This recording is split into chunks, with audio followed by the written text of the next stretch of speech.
ओम नमः शिवाय। हर हर महादेव। आज पवित्र सोमबार दिव्य शिव ध्यान साधना गरौँ। आन्तरिक रूपान्तरणको यात्रामा जाउँ।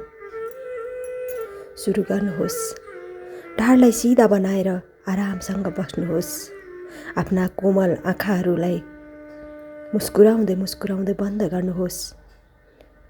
लामो गहिरो श्वास लिनुहोस् र बिस्तारै बिस्तारै छोड्नुहोस्। पुनः लामो गहिरो श्वास मुस्कुराउँदै मुस्कुराउँदै छोड्नुहोस्। अब आफ्नो सम्पूर्ण ध्यान आफ्नो श्वासमा ल्याउनुहोस्। भित्र जाने अनि बाहिर निस्किने। अब भगवान शिवको उपस्थितिको अनुभूति गर्नुहोस्। कल्पना गर्नुहोस्। हिमालको शिखर, शान्त निर्मल दिव्य वातावरण, जहाँ कैलाश पर्वतमा अत्यन्त शान्त मुद्रामा विराजमान हुनुहुन्छ भगवान शिव। उहाँको शरीर भस्मले ढाकिएको छ। गलामा सर्प सुशोभित।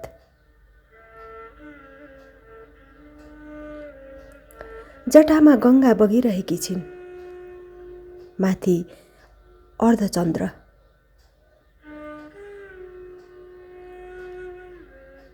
आँखा बन्द छ गहिरो समाधिमा। उहाँको मौनतामा सम्पूर्ण ब्रह्माण्डको ध्वनि समेटिएको छ।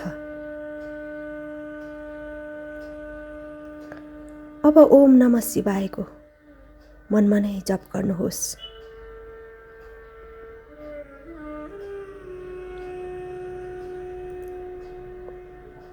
ओम नमः शिवाय। ओम नमः शिवाय। ओम नमः शिवाय। हरेक जपसँगै यहाँहरूको हृदय हल्का हुँदै गइरहेको अनुभव गर्नुहोस्। मनमा भएका डर भयहरू सबै पग्लिँदै गइरहेका छन्। कल्पना गर्नुहोस् भगवान शिवको त्रिनेत्रबाट दिव्य प्रकाश निस्किरहेको छ। त्यो प्रकाश यहाँहरूको शिरदेखि तल पैतालासम्म फैलिरहेको छ। हामी भित्र भएको अन्धकार हराइरहेको छ। राग, द्वेष, भय, असन्तोष सबै बिस्तारै विलीन भइरहेको छ। कल्पना गर्नुहोस्, अनुभव गर्नुहोस्, मनमनै भन्नुहोस्।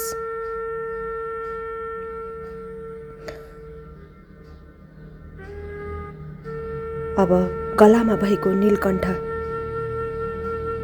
जब संसारमा विष फैलियो सबै डराए, तर भगवान शिवले त्यो विष आफ्नै कण्ठमा राख्नुभयो। त्यसैले उहाँलाई नीलकण्ठ भनिन्छ।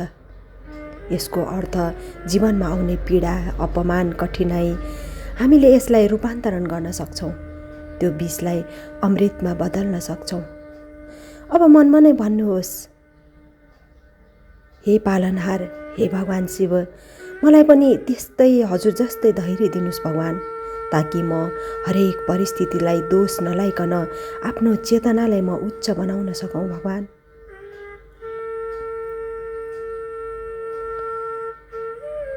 अब गङ्गाको पवित्रतालाई हेरौँ। भगवान शिवको जटाबाट बगिरहेकी गङ्गा शुद्धता र करुणाको प्रतीक।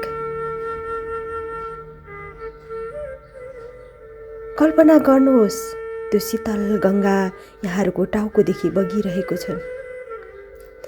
सबै नकारात्मकताहरू बगिरहेको छ।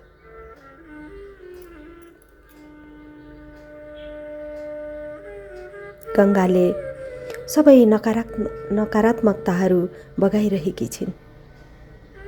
म शुद्ध भइरहेको छु। मन यति धेरै हल्का भइरहेको छ। अब भगवान शिवको मौनको कुरा गरौँ। भगवान शिव मौन हुनुहुन्छ, तर उहाँको मौन नै सबैभन्दा ठुलो शिक्षा हो। मौन भनेको कमजोरी होइन, मौन भनेको भित्रको शक्ति हो, आत्मशक्ति हो।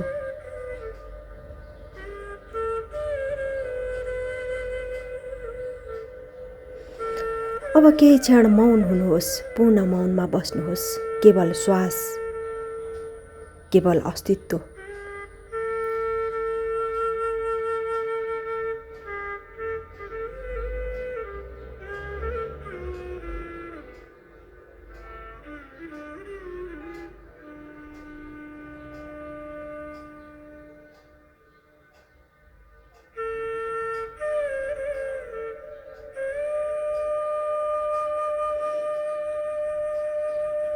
भगवान शिव केवल देवता होइन, उहाँ त चेतना हुनुहुन्छ, उहाँ शून्यता हुनुहुन्छ, उहाँ प्रेमी हुनुहुन्छ।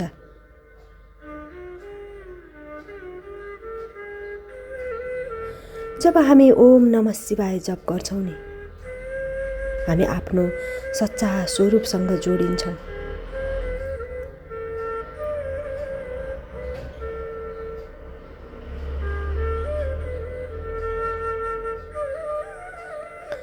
अब भगवान शिवलाई धन्यवाद टक्राउँ।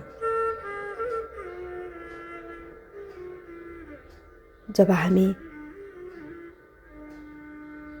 भगवान शिवलाई हृदयदेखि धन्यवाद दिन्छौँ नि, हाम्रो यो भाव उहाँको चरणमा स्वीकार हुन्छ।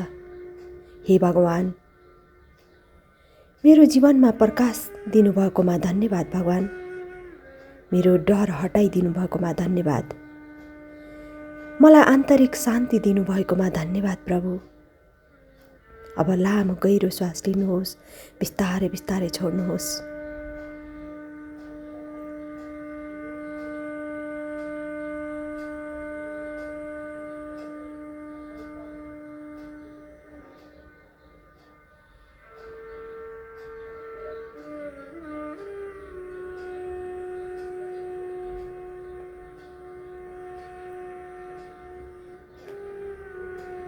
जीवनले हामीलाई पीडा दिन सक्छ, तर हामी पनि नीलकण्ठ जस्तै बन्न सक्नुपर्छ। दैनिक रूपमा ओम नमः शिवाय जप गर्नुहोस्। आफ्ना डरहरूलाई आत्मशक्तिमा बदल्नुहोस्।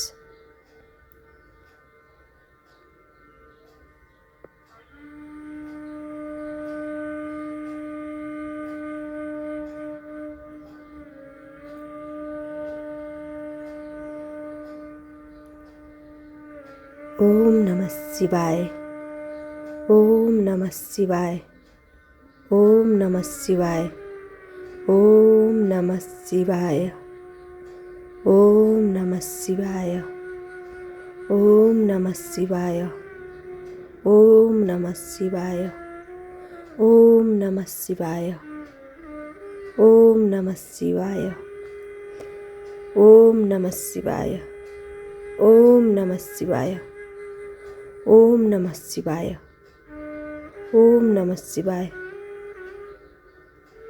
ओम नमः शिवाय,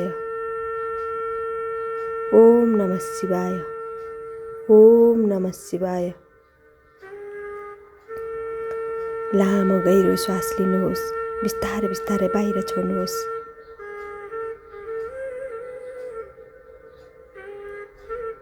अब आफ्ना शरीरका सबै अङ्गहरूमा ध्यानलाई केन्द्रित गर्नुहोस्। भगवान शिवको ऊर्जाले आफू हल्का भएको महसुस गर्नुहोस् र बिस्तारै बिस्तारै समय लिएर आँखा खोल्न सक्नुहुनेछ।